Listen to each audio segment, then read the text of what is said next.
जीवन एक नदी की तरह है जिसका स्वभाव है बहना, अविरल आगे बढ़ना और नए किनारों को छूना। लेकिन हम इंसान अक्सर उस नदी के प्रवाह को रोकने की कोशिश करते हैं, उसके बहाव के खिलाफ तैरने का प्रयास करते हैं। हम अपने अतीत की चट्टानों को, पुरानी यादों के मलबे को, टूटे हुए सपनों के टुकड़ों को और अनकहे शब्दों के बोझ को अपनी पीठ पर लाद कर चलते रहते हैं। हम सोचते हैं कि हम आगे बढ़ रहे हैं, लेकिन वास्तव में हम एक ही जगह पर गोल गोल घूम रहे होते हैं, एक भंवर में फंसे हुए, क्योंकि हम उस अदृश्य रस्सी को काटने के लिए तैयार नहीं होते जो हमें हमारे बीते हुए कल से बांधे हुए है। इसे हम होल्डिंग ऑन कहते हैं। किसी ने 10 साल पहले कुछ कड़वा कहा था, वो शब्द आज भी हमारे कानों में गूंजते हैं और हमारे सीने में चुभते हैं। कोई रिश्ता जो बरसों पहले खत्म हो गया, उसकी यादें आज भी हमारी रातों की नींद चुराती हैं। हम अपनी गलतियों, अपने पछतावे और अपनी चोटों को अपनी पहचान बना लेते हैं। मेरे साथ ही ऐसा क्यों हुआ? अगर मैंने वैसा ना किया होता तो आज ऐसा ना होता। ये सवाल हमें एक पीड़ित बना देते हैं और हम अपने ही बनाए मानसिक कारागार में कैद हो जाते हैं। लेकिन क्या आप जानते हैं कि भारी सामान के साथ आप पहाड़ की चोटी पर नहीं चढ़ सकते? अगर आपको ऊंचाइयों को छूना है, अगर आपको जीवन में शांति और नई खुशियों का स्वागत करना है, तो आपको अपना बोझ हल्का करना होगा। आपको सीखना होगा लेट गो करना, यानी जाने देना। लेट गो करना कोई हार नहीं है और ना ही ये कोई कमजोरी है। अक्सर हमें लगता है कि अगर हमने पुरानी बातों को भुला दिया या किसी को माफ कर दिया, तो इसका मतलब ये है कि जो हुआ वो सही था या हम अन्याय को स्वीकार कर रहे हैं। नहीं, बिल्कुल नहीं। लेट गो करने का मतलब ये नहीं है कि जो हुआ वो सही था।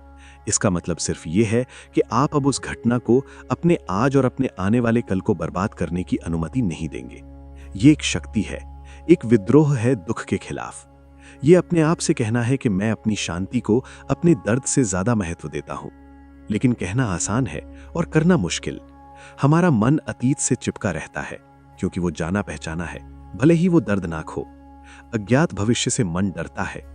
वो सोचता है कि अगर मैं इस दर्द को छोड़ दूं तो मैं कौन रहूंगा। हम अपने दर्द से अपनी पहचान बना लेते हैं।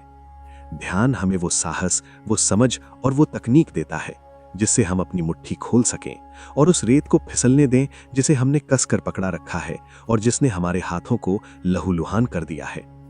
लेट गो मेडिटेशन की प्रक्रिया एक गहरी सफाई की तरह है, मन की सर्जरी की तरह है। इसे करने के लिए सबसे पहले एक एकांत स्थान चुनें जहां आप सुरक्षित महसूस करें। बैठ जाएं, अपनी रीढ़ सीधी रखें और अपनी आंखें बंद कर लें। अपने शरीर को ढीला छोड़ दें। अक्सर जब हम किसी भावनात्मक बोझ को पकड़े रहते हैं तो हमारा शरीर भी अकड़ जाता है। कंधे तने हुए, जबड़े भिंचे हुए, पेट में एक गांठ सी महसूस होती है।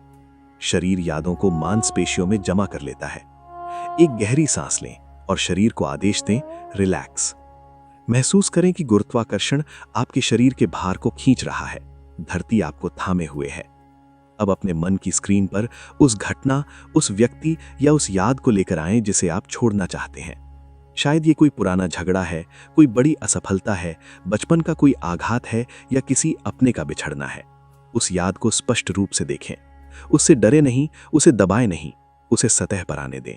उसे वैसे ही देखें जैसे आप किसी फिल्म के सीन को देखते हैं। अब एक गहरी सांस अंदर लें। अपनी सारी शक्ति और संकल्प को इकट्ठा करें और सांस छोड़ते हुए उस पत्थर को नदी में फेंक दें, पूरी ताकत से। सुने उस छपाक की आवाज को। देखें कि कैसे वो पत्थर पानी की लहरों को चीरता हुआ डूबता जा रहा है, गहरा और गहरा, और अंत में वो तल में जाकर बैठ गया।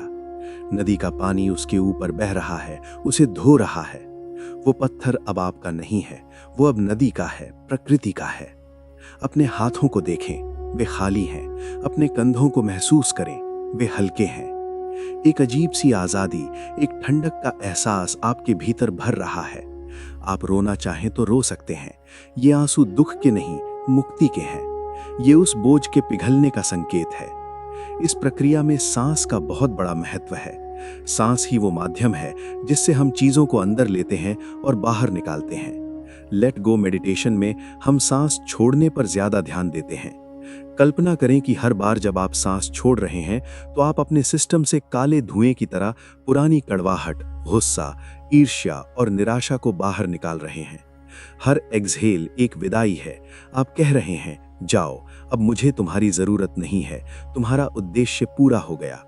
और हर बार जब आप सांस अंदर लेते हैं, इनहेल, तो कल्पना करें कि आप सुनहरी रोशनी, नई ऊर्जा, नई संभावनाएं और वर्तमान पल की ताजगी को भीतर भर रहे हैं।